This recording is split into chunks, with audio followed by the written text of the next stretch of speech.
Yo guys, and welcome to another Dark Rain video. This time I'm going to be showing you how I go about healing PvE content with the Power Celestial. So first up, the loadout I'm using. Once I've told you the loadout, I'll go through each power individually, break it down for you, give some options and tell you what works best in what scenario. So from left to right I have Consume Soul, Guardian's Light, Admonish, Divine Light, Renew and Consecrated Ground. So first up guys, Consume Soul. As soon as you cast this power off of the bar, all 8 members of your raid will receive healing over time.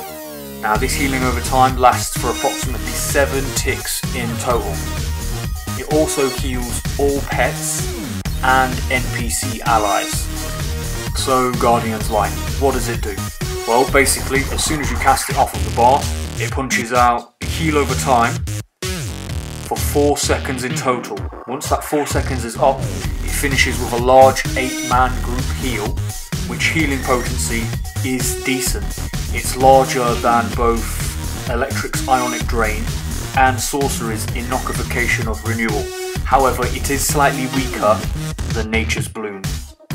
Next on the bar, I have Admonish. Now as soon as you cast Admonish off the bar, it is a 4-man heal. It will heal you and 3 allies with the lowest health at that time. Now with Admonish I also use the opposing power in the other tree, which is Blight. So when you combo into it, it will give you a Cleanse Blight. Now once you cast a Cleanse Blight, it heals all members of the raid, all 8 of them, for a heal over time that is the same in function to Consume Soul.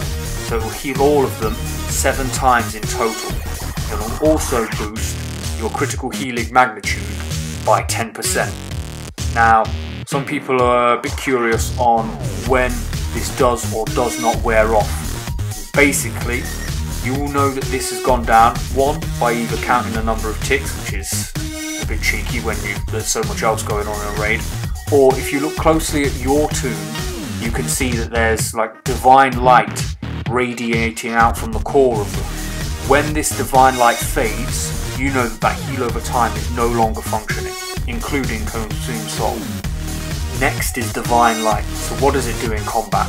As soon as you hit it off of the bar, it creates 5 healing glyphs. 1 that will always land on you, and the other 4 will land on any ally that has the lowest health at that time. If nobody's taken any damage, it will go to the 4 closest to you. Now, if anybody touches this glyph, any of your allies, they will receive 1 burst heal.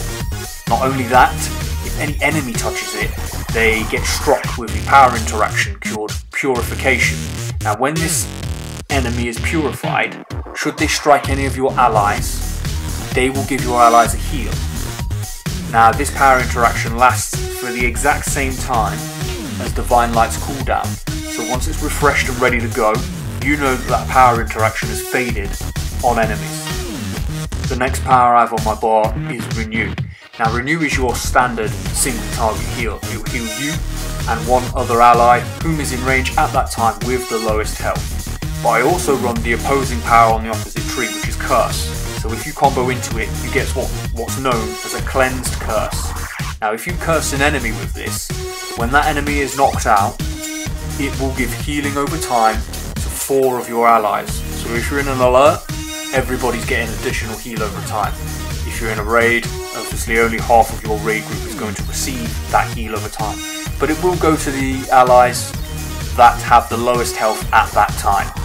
If not, it will just go to whoever's closest to the dead enemy at that time. Now on this occasion, because I'm in survival mode, I am using the Supercharge Consecrated Ground. Now Consecrated Ground basically protects anybody that stood within it for a predetermined amount of time. It's very difficult to calculate how much damage it actually mitigates, but it is extremely useful for picking up allies should they be trapped within a danger zone and the tanks are unable to move your enemies away from that location. Now when you cast this, it will either land on you if you have no enemies targeted, or if you target an enemy, it will land on that enemy that you have targeted, basically covering the area. Right guys, now that the loadout's been covered, I'm going to run through some tips and basic guidance on how I use this power and how I get the best out of it. Now bear in mind the loadout that I've presented to you is for pure healing. It's for keeping allies standing, nothing else. You will not cause additional damage with this loadout as a Celestial Healer. There are combat healer loadouts out there, but ever since Weapon Mastery dropped, you will do more damage doing your Weapon Mastery ranged combo than you would doing Celestial combos, and they don't cost you any power. So what am I doing? Basically, in order to get up a decent amount of heal over times, you need to stack them. So what I do is I cast Admonish and go into a Cleanse Blight. Once you're about to hit the explosion of Cleanse Blight, clip that with Consume Soul.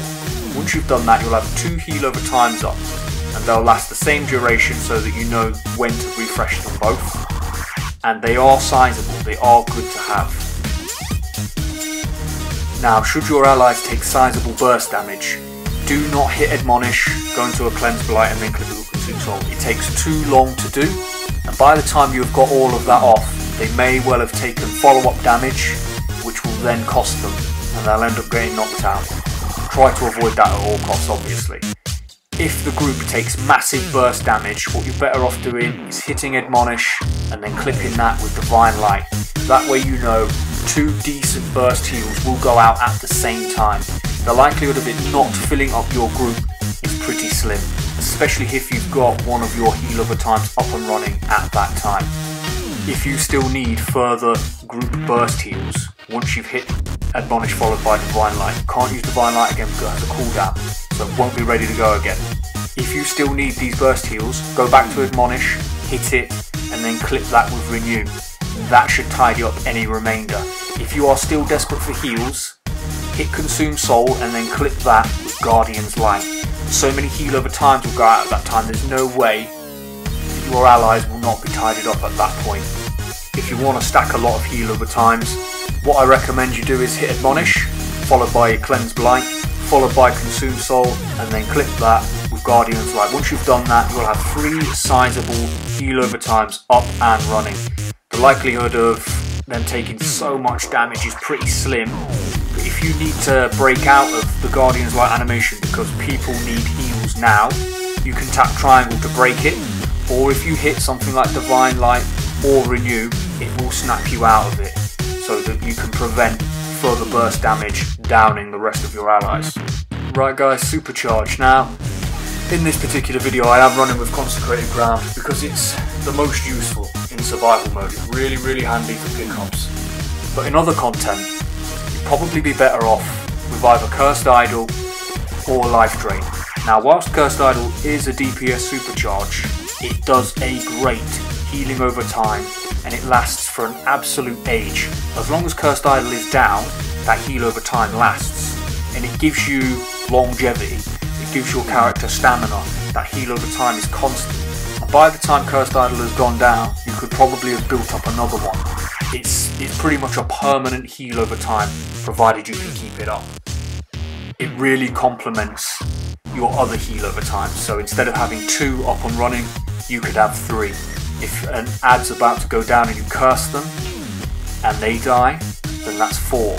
And you can stack many heal over times with this particular loadout. It's extremely useful and it's very difficult for your allies to be taken down, basically. If you find yourself running content that is either above your skill range or just above your CR, so if you just meet the requirements to get into it, you may find that your stats are lower and it may be more difficult to keep a team up and running, especially on your own when you don't have a healing partner.